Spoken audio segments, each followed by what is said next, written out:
एक आदमी मूसलाधार बारिश में अपने सिर पर लकड़ी का बक्सा लिए अनाथाश्रम के अंदर दौड़ा जा रहा है। उसने अनाथाश्रम के दरवाजे पर वो बक्सा रखा और घंटी बजाकर भाग गया। घंटी की आवाज सुन जैसे ही अनाथाश्रम की वार्डन ने दरवाजा खोला तो उसे अपने सामने एक बक्सा दिखाई दिया, जिसे खोलकर देखने पर उसके होश उड़ गए। कोई 2 दिन की बच्ची को खूब सारी चिट्ठियों के साथ एक बक्से में बंद कर अनाथ आश्रम के दरवाजे पर छोड़कर भाग गया था। एक औरत स्टडी टेबल पर बैठी रोते हुए किसी को खत लिख रही है। उसके हाथ पैर में खूब सारे कटने के निशान भी हैं, पर उसका लिखा एक भी अक्षर कागज पर दिखाई नहीं दे रहा। उसने पूरा खत लिखकर उसे अच्छे से मोड़ा और एक लकड़ी के बक्से में डाल उसे बंद कर दिया। पर अभी उसे एक काम और करना था, जिसके लिए उसने ऊपर पंखे पर साड़ी डाल रखी थी। फिर साड़ी से फांसी का फंदा बनाते हुए एक कुर्सी पर खड़ी हुई ही थी कि तभी 2 लोग दरवाजा तोड़कर कमरे के अंदर घुस आए।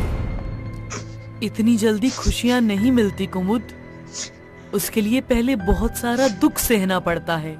जिन 2 लोगों ने दरवाजा तोड़ा था उनके साथ एक औरत भी कमरे में आई थी, जिसने कुमुद के मरने की कोशिश नाकाम कर दी। तू मार क्यों नहीं देती मुझे? जिंदा क्यों रखा है मुझे? तड़पने के लिए तुझे जो चाहिए मैं तुझे दे चुकी हूँ। अब मैंने एक मरे हुए बच्चे को जन्म दिया तो इसमें मेरा क्या कसूर है? फल खराब होने से पेड़ को नहीं काटा जाता, बल्कि उसका इलाज किया जाता है। अब तेरा भी इलाज होगा। ले चल इसे बेसमेंट में। औरत का फरमान सुन कुमुद डर गई थी। उसने तुरंत ही फंदा गले में डाला और कुर्सी को झटके से गिरा, बीच हवा में तड़पने लगी। पर वो जल्दी ही उसे फंदे से निकालकर जबरदस्ती बेसमेंट में ले गए। बेसमेंट दरअसल ऑपरेशन की जगह थी, जहां पहले से ही चारों तरफ खून और मांस के लोथड़े पड़े हुए थे। ये सब देखकर कुमुद जोर जोर से चीखने लगी। उसे लगा शायद कोई उसकी चीख सुनकर उसकी मदद के लिए आ जाए, शायद आज उसकी जान बच जाएगी। पर उसकी आवाज सुनकर तो खूब सारे नवजात बच्चों के रोने की आवाजें आने लगी और देखते ही देखते कुमुद को ऑपरेशन टेबल पर लेटा कर बांध दिया गया। इसके बाद बिना बेहोश किए ही कुमुद का ऑपरेशन शुरू हो गया। बहुत चीखने, चिल्लाने और रोने के बाद कुमुद ने तड़पते हुए अपनी जान दे दी। वो जिंदा से मुर्दा हो गई। इधर कुमुद ने जिस बक्से में अपना लिखा हुआ खत डाला था, उसमें अचानक से एक हलचल हुई। तभी एक आदमी चुपके से कमरे में आया और वो बक्सा उठाकर घर से दूर जंगल की ओर चल दिया। 27 साल बाद राजीव और सुहानी शादी के 3 साल बाद अपना दूसरा हनीमून मनाने देहरादून आए हैं। मगर शहर के शोर शराबे से दूर उन्होंने एक ऐसा बंगला चुना जहां महीनों तक किसी का आना जाना नहीं होता। बंगला तो अच्छा है राजीव, पर बहुत दूर भी तो है। हाँ, अब दूरियां तो हमारे बीच भी बढ़ गई है ना, उसे कम करने के लिए ही तो हम यहाँ आए हैं। अब ज्यादा सोचो मत, इस जगह की भी एक खास हिस्ट्री रही है। हिस्ट्री? देखो फिर जाग गया ना तुम्हारा रिपोर्टर वाला दिमाग। खबर सुनी नहीं कि रिपोर्टिंग चालू। नहीं बताना है तो मत बताओ, पर फालतू के जोक मत मारो।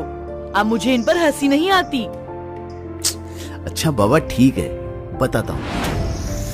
कहते हैं बंगला एक समय में मैटरनिटी अस्पताल हुआ करता था, जहां उन औरतों की डिलीवरी करवाई जाती थी जिनकी शादी नहीं हुई हो या फिर पति ने घर से निकाल दिया हो, और फिर कोई हादसा हुआ और सब कुछ बंद। लेकिन 7 साल पहले किसी ने इस प्रॉपर्टी पर अपना क्लेम डाला और केस जीतकर वापस रहने लगा।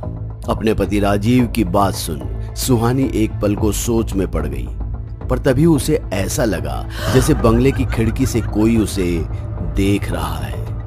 लेकिन गौर से देखने पर उसे कोई दिखाई नहीं दिया। फिर खुद ही इसे अपने दिमाग का वहम मान सुहानी अपने पति के साथ बंगले के अंदर जाने को चल दी। बंगले में दोनों के स्वागत के लिए एक अधेड़ उम्र की महिला हाथ में फूल लिए खड़ी थी। हाय, मैं मैडम लिली।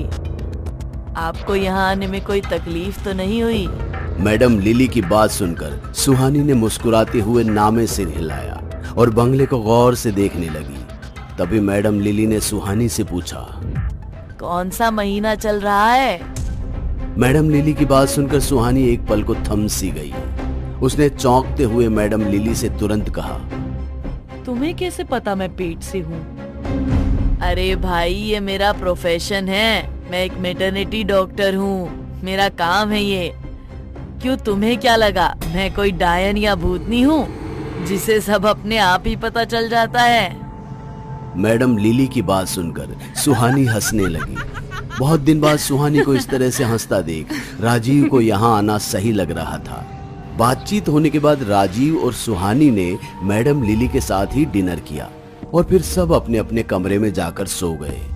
राजीव और सुहानी दिन भर की भाग दौड़ से थक गए थे, इसलिए बिस्तर पर गिरते ही दोनों गहरी नींद में सो गए। रात अभी अपने उफान पर थी, तभी सुहानी को ऐसे लगा जैसे कोई उसके पैर में गुदगुदी कर रहा है। राजीव, सोने दो ना, ये सब कल करते हैं, थक गई हूँ मैं बहुत। सुहानी ने नींद में बड़बड़ाते हुए जैसे ही करवट ली तो उसका हाथ बगल में सोए हुए राजीव पर गया, जिसे महसूस कर सुहानी की नींद एक पल में उड़ गई। राजीव अगर बगल में सोया हुआ है तो मेरे पास कौन था? खुद से कहते हुए जैसे ही सुहानी ने बिस्तर के नीचे देखा तो वहां कोई नहीं था। तभी उसे कमरे के बाहर एक सिक्के के गिरने की आवाज सुनाई दी। सुहानी ने जब बाहर जाकर देखा तो जमीन पर एक सिक्का गिरा हुआ था और उससे कुछ कदम दूर एक और सिक्का और उससे कुछ दूर एक और। सुहानी बारी बारी से एक एक सिक्का उठाते हुए एक दरवाजे तक आ पहुंची। उसने जब दरवाजा खोलकर अंदर देखा तो कमरे में घुप अंधेरा था और इसी कमरे के आखिर में उसे एक बक्सा भी दिखा जिसमें अपने आप ही कुछ हलचल हो रही थी।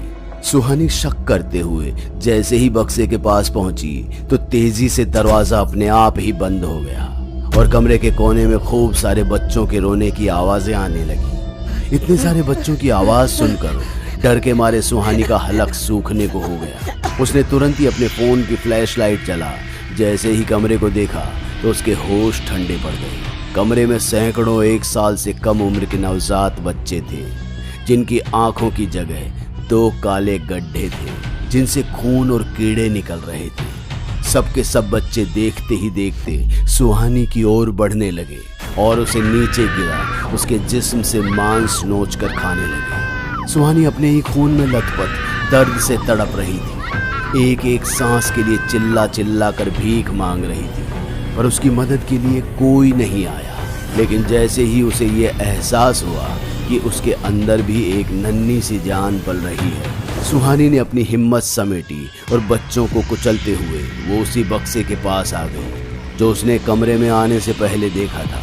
उस बक्से में अभी भी हलचल हो रही थी, पर अजीब बात ये थी कि सैकड़ों नवजात बच्चे जो इस वक्त सुहानी के खून के प्यासे थे, उनमें से एक भी बच्चा उस बक्से के पास नहीं आ रहा था। सुहानी तुरंत ही समझ गई कि ये बक्सा ही उसे मरने से बचा सकता है।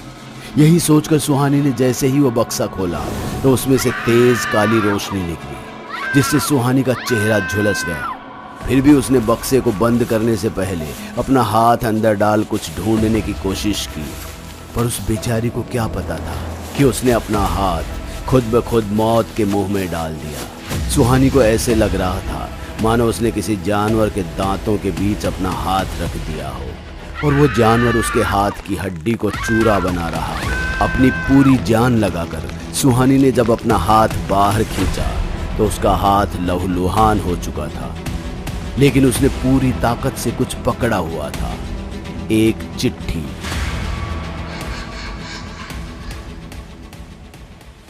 दोस्तों, अगर आपको हमारी कहानी अच्छी लगी हो तो लाइक, कमेंट और शेयर जरूर करें। साथ ही रेगुलर अपडेट के लिए चैनल को सब्सक्राइब करें। और अगर आपके पास भी कोई डर से भरी दमदार कहानी है तो भेजिए हमारे मेल एड्रेस पर अभी।